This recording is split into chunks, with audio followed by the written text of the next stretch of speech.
Data sought in school surveys. Mostly the information sought by survey falls into the following categories. I. The setting for learning. 2. The characteristics of educational personnel. 3. The nature of pupils. 4. The nature of the educational process. The setting for learning.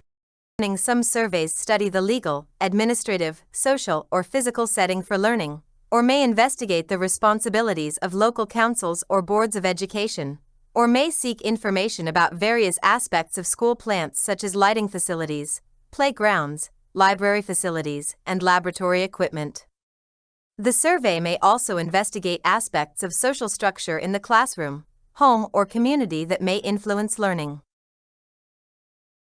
The characteristics of educational personnel. Many surveys collect information about teachers, supervisors, and administrators. Some surveys study the behavior of teaching personnel in the classroom, the department, and the community to assess the effectiveness of teaching, or the survey may investigate the interrelationships of administrators, department heads, teachers, and non-teaching personnel.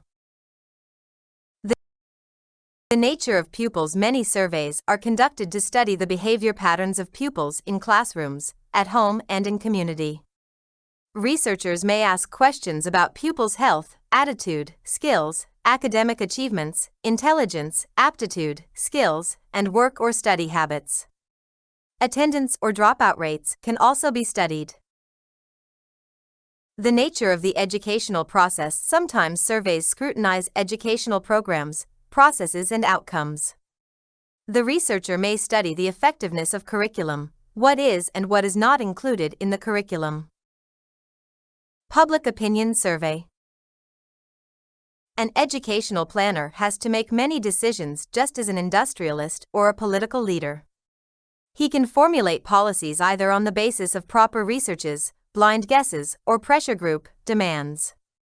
But the best method to make decisions should be to seek knowledge of the public opinions, attitude, and preferences. An educational planner can conduct public opinion surveys to find out how people feel about certain issues related to education. Data for public opinion surveys is usually gathered through questionnaires or interviews, and good researchers select their subjects with care so that each segment of a specified population is represented. An efficient researcher, however, must be aware of the limitations of public opinion surveys and must carefully make decisions about how, when, where, and from whom data are obtained. The environment in which opinion is taken is also very important. Suppose students are asked about EPM program so that the program may be modified and improved. If they had a difficult day that day, or they had just read a difficult unit or had not been satisfied with their tutor, they may record their immediate reactions rather than more permanent attitudes towards the program. 2.1 Community Survey. A close relationship exists between educational sector and the community.